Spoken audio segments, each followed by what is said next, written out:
I started coming to Lourdes about 10 years ago as a group nurse. Firstly, I wanted my daughter to experience Lourdes. My grandmother had a great devotion to Our Lady, and as a nurse I felt it was my duty to actually volunteer. It was an interesting experience. I didn't want my daughter's experience changed by my being there, but in fact it enhanced our relationship.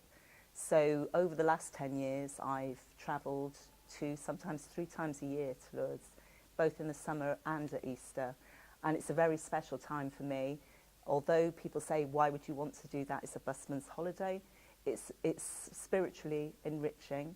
And as a nurse, I think we're in a privileged position to have a sense of duty to look after our pilgrims, both adults and children. I think my ultimate aim is to have a nurse in every group, both during the summer and at Easter.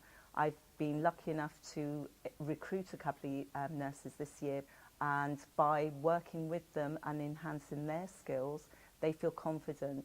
We all have a various background in our clinical experience, and we can actually share that knowledge. So the network of nurses are crucial to keep the trust going. We do need nurses to come along. It's not something that should be frightening.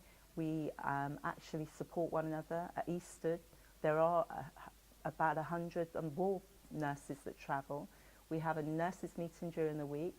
We have a buddy system, and actually it would be a really good opportunity for student nurses to do a placement here.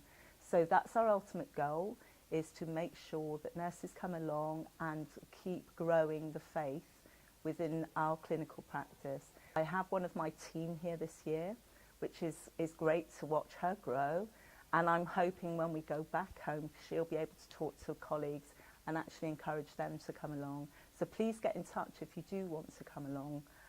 We're accessible through the websites.